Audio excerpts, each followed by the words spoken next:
बुलढाणा जिल्ह्यातील सावळा गावात गेल्या 20 वर्षांपासून कायमस्वरूपी पाणीपुरवठा योजनेचा अभाव आहे। सध्या येळगाव धरणातून येणाऱ्या पाण्याद्वारे गावातील विहिरीत पाणी पुरवलं जात आहे, मात्र ते दूषित असून त्यामुळे ग्रामस्थांचं आरोग्य धोक्यात आलं आहे। बुलढाणा जिल्ह्यातील सावळा हे गाव मागील 2 दशकांपासून पाणी टंचाईला तोंड देत आहे। गावात ना शाश्वत जलस्रोत आहे ना कायमस्वरूपी जलपुरवठा योजना। सध्या गावाला येळगाव धरणातून पाईपलाईनच्या माध्यमातून पाणी दिलं जातं, तेही गावातील मुख्य विहिरीत साठवलं जातं।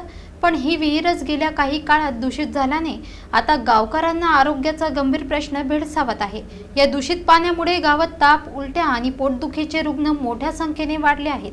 पाणी शुद्ध नसल्याने छोटे मुले आणि वृद्ध यांच्यावर याचे गंभीर परिणाम दिसून येत आहेत। यामुळे ग्रामस्थांमध्ये संतापाचं वातावरण आहे।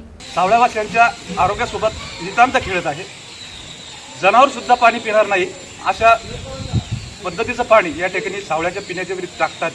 अक्षरशः ते पाण्याचा वास येतो, लाल कलरचं पाणी, आणि सावळ्यातले कितीतरी पेशंट या ठिकाणी असतात सध्या घडीला हॉस्पिटलला त्या पाण्यामुळे गंभीर अवस्थेत दाखल आहेत। त्यामुळं प्रशासनाला व शासनाला माझी विनंती आहे की या पाण्याच्या प्रश्नी तुम्ही लक्ष घालून तात्काळ ती कडक कारवाई या ठिकाणी करावी, अन्यथा आंदोलनाशिवाय आम्हाला सावळ्यावासियांना पर्याय राहणार नाही ही विनंती।